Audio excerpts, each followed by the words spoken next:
ধরেন ওটা প্রায় 4-5 সিজন বাঁচবে, 5 সিজন বাঁচবে। এরপর হচ্ছে রিপেয়ার করা হবে। এরপর আবার ওইটার রিপেয়ার করতে হবে, যেটা গেছে এটা ফেলাই আবার। আবার পয়সাপাতি ভালো থাকলে এটা বোর্ডে যদি হ্যাঁ এটা বোর্ডে যদি নর্মাল 4 বেরেল তেল খাওয়াইতে নর্মাল 4 বেরেল তেল কি ডাইলে ডিজেল কাঠে দিয়ে দেন? হ্যাঁ, কাঠে একসের ওই মেশিন আছে, মেশিন দ্বারা স্পেয়ার করে দিই। তাহলে থেকে ভালো না? হ্যাঁ, ওই যে এই কাঠটার ভিতরে যদি তৈল ঢোকে, পানি না ঢোকে, তাই বয়স দেয় ভালো। আমরা তো ধরুন পয়সা পাতি শর্ট পড়লে ভালো খাওয়াইতে হয়, 1 বেরেল খাওয়াইলাম, একটা পুরো 1 বেরেল 2 বেরেল তেলে কিছু না।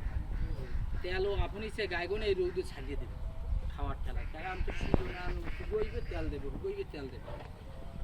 আর ওই বড় বড় যারা বোট করা ওরা হইলে ওই গর্জন কাঠ, লিচু কাঠ, এরপর বিভিন্ন এইসব ভালো কাঠ দিয়ে করে। এরা আবার ওই ভালো মালিক পেলে এরা আবার ওই বড় ডোঙ্গা আছে, ডোঙ্গায় তোল সাজিয়া হিট দিয়ে ওইটার তক্তার ভিতরে দিয়ে দেয়। দিয়ে দেয়।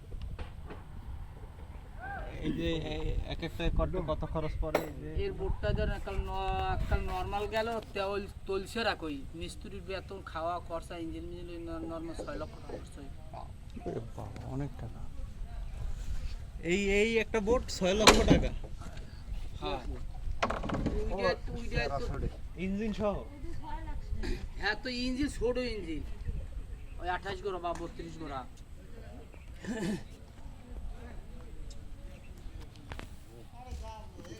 ওই যে বড় বোট যে ফিশিং যেগুলো বাইরে যে কাজ করে না, ওই একটা বোট কমপ্লিট করে নদীতে মাছ ধরতে যাইতে 50-60 লক্ষ টাকা।